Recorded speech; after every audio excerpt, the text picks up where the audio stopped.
Hello everyone! Today we're going to talk about things that make your interior look cheaper. I recently visited some friends who had just finished a super expensive renovation. I get there and, well, to be honest, it wasn't anything special. I didn't want to upset them, but it made me realize that there are some choices that can really cheapen a space. Today's video is going to be super interesting. Watch till the end. Let's go!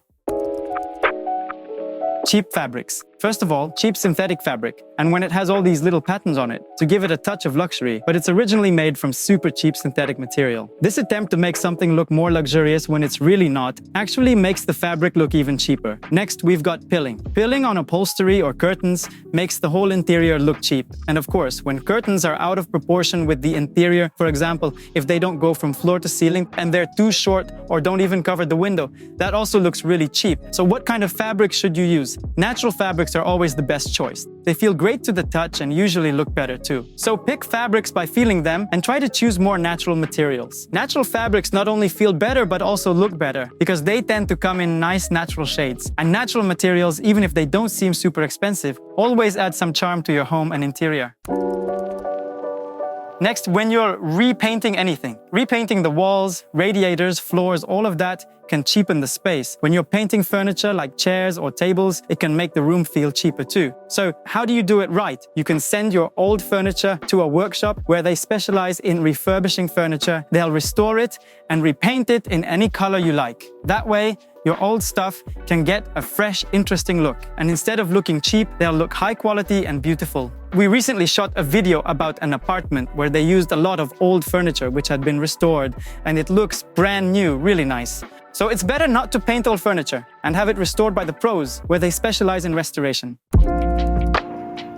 Now let's talk about visual noise. It really annoys me when you walk into a place and you see this mess that makes the interior look cheap, like shoes scattered near the door. That's why when you're designing your interior, you should plan a place to store shoes. In my apartment, I've got a pretty cool setup. When you walk in, there's an open niche under the closet. You don't need to open anything, just take off your shoes and slide them right into the niche. The niche is positioned so that when you're sitting on the couch or hanging out in the living room or kitchen, you can't see the niche at all. So all the shoes are hidden and there's no visual mess or clutter. So use this trick and include all sorts of niches and design them in a way that keeps them out of sight when you walk into the room. You can use the same trick, for example, with a place to put your keys or other small items when you enter the hallway. Design a shelf so that it's hidden from one side when you're in the living room, but easily accessible from the hallway, so it's easy to drop your keys there. This way you have an open storage system that isn't visible, but it's still super practical and avoids visual clutter. You can use the same trick in home offices too, setting up shelves like I've done in my apartment, for example, where my office is on a podium, and to the left of my desk I've got a big storage system. It's open, so I can put my printer there, books or any random stuff, and none of it can be seen from the main living room area. Friends, don't forget to drop your comments and share your thoughts on the tips I'm giving you, and feel free to add your own advice for others watching this video. It's always helpful to ask questions in the comments and read what others are saying, because collective wisdom is always better than one person's opinion. I'm not the smartest one here. Let's move on to the bathroom. In the bathroom, there's often a ton of bottles lying around. That really cheapens the look of the space. In magazine photos, everything looks neat and tidy, but in real life, there are usually tons of bottles and products scattered around, all the personal hygiene stuff you need. To avoid that, here are a few tricks you can use. First, make sure you have enough closed storage space. Design your space so that there are fewer surfaces where you can put things, which helps you discipline yourself to store all your hygiene products in a dedicated cabinet. You can also use the same trick I mentioned earlier about storing keys in the hallway. Create a shelf that's hidden from view when you look at it. For example, like I did in my own apartment, I have an open storage shelf where you can reach deep inside with your hand and grab your toothbrush or toothpaste that's tucked away inside. Visually, it just looks like an open shelf with some nice decor on it. If you already have a storage system in place, you can rearrange things so that you avoid creating visual clutter. For example, when you walk in, you can place a shelf with your soap, shower gel, and shampoo on the wall by the bathroom door. That way, when you walk in, you don't see all those bottles sitting there. It's a super convenient shelf, and I usually match it to the wall color.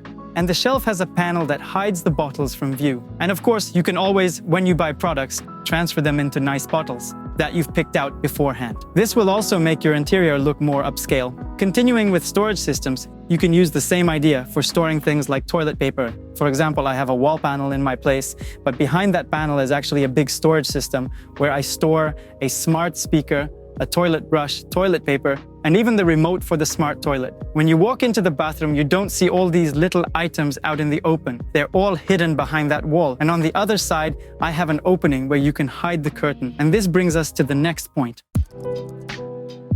The next thing is fabric shower curtains. Fabric curtains can look really cheap, especially if they're colorful or have patterns. They seriously cheapen the look of the interior. A glass shower screen looks way better, of course. But glass gets dirty easily, and you have to clean it all the time. It can be a bit inconvenient to maintain. Personally, in all of my apartments, the ones I've designed for myself, I've always installed fabric curtains, but I've arranged them so they aren't visible. For example, I have this panel, and on one side is the storage system, and on the other side, I hide the fabric curtain. So when you walk into the bathroom, you don't see the fabric curtain at all. This way, the interior looks cleaner and more expensive. By the way, friends, if you want to make sure you get it right and create an interior that looks like it's straight out of a magazine, so that when guests come over, they say, "Wow, this place is amazing," you can always turn to a professional designer. We create amazing interiors for our clients. We do everything turnkey, from the design to managing the contractors and even arranging the decor. So the person just moves into their finished space and enjoys it, knowing it's designed specifically for them, both in terms of functionality and aesthetics. And of course, we can also visually, a good designer can make the interior look more luxurious using the techniques we've discussed.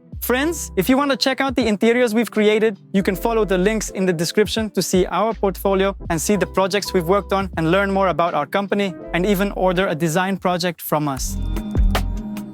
Now let's talk about bedding. There's nothing worse than a nice, minimalist interior, and then you throw on blankets with patterns that are completely from a different collection, and they just don't match the interior. It's better to use white bedding, or go with gray or black. Try to stick with solid colored sets. That always looks more stylish. Another problem with bedding, for example, is when you have a big king-size bed and there's just one small pillow in the middle. It's better if the pillows are proportionate to the size of the bed that you have. The best option is to use two pillows measuring 60 by 60 centimeters, prop them up at the head of the bed, and in front of them, add two smaller pillows, just plain white ones, with white pillowcases. Try this out, and your bed will instantly look more stylish. Even if you don't need that many pillows to sleep, you can just move them aside when you need to. But visually, your space will have a more upscale vibe. And if you add a solid colored gray throw, it'll also look stylish and nice. I don't have anything against prints and colors, but when I'm giving tips to a broad audience, I try to keep it simple so people don't make mistakes. So if you're a professional designer or a decorator, of course, you can go for unique, interesting prints like I've done in some of my interiors. But if you're not designing interiors and homes every day and you're not decorating regularly, then just stick with solid colored bedding, solid colored pillows, and maybe a black throw for contrast. That'll look nice too, or even a gray throw. But of course, try to follow the rule of using natural fabrics and make sure the fabric feels good to the touch. That way, your interior will look more upscale. Oh, and I almost forgot about the size of the blanket. If you have a 2-meter bed, the blanket should be at least 2.2 meters, but ideally 2.4 meters. So the edges of the blanket drape over the sides of the bed. If your bed is 2 meters and the blanket is also 2 meters, it'll look awkward and won't cover the mattress completely. That'll make the interior look cheaper. Next point, standard height doors. Try to go for taller doors. For example, like I've done in this interior here. See, I have this huge tall door and the line continues up to the ceiling where the window is. This sliding door visually enhances the height of the space. And when you have high ceilings, you absolutely need tall doors. If you can't do tall doors for some reason, you can add extensions above the doors. To put it simply, it's called a transom. This extension is made from the same material as the door, and it visually makes the door look taller. By the way, tall vertical lines visually increase ceiling height, and higher ceilings make the space look bigger. That's why we use a few tricks to give the space some extra height, so that the space looks more luxurious.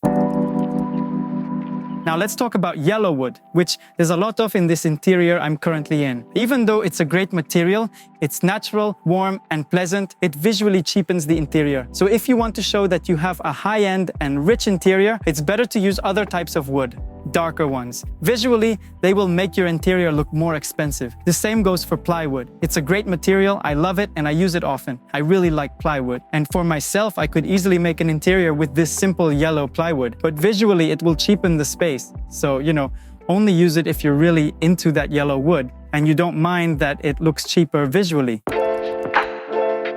Let's talk about scent in the interior. Nothing ruins an interior or cheapens it like a bad smell, whether it's from construction or plumbing issues. So, first of all, make sure the construction is done well. After the renovation, do a thorough cleaning to get rid of all those smells, and of course, use various perfumes and scents which you can place on a shelf to give the interior a nice, pleasant scent. That way, the space will feel fresh and pleasant to be in. So definitely try that. Now, let's talk about lighting. What makes lighting look cheap? Well, for one, if you just have a single chandelier in the center, especially a classic one, yeah, that's outdated. Now, people are doing layered lighting plans where there's focused lighting over functional areas like over workspaces, dining tables, living areas, or above a bar counter where you eat. There, you'd have a hanging light fixture. For example, in my living area, I have these pendant lights. There's also general lighting done with spotlights in the ceiling. So when you need the room to be just bright, you turn on the spotlights. But when you need functional lighting, like for cooking or dining, you turn on the specific lights for that area. And the current trend is actually moving away from ceiling spotlights altogether. A lot of spotlights around the room can really cheapen the space, especially when they're installed all around the perimeter. The trend now is to keep the ceiling as clean and simple as possible. You only hang functional light sources from it. And for example, you can use hidden lighting along the perimeter, which reflects light off the ceiling, creating a soft glow. The ceiling reflects the light, creating nice, even illumination for the whole room. That's another trick you can use.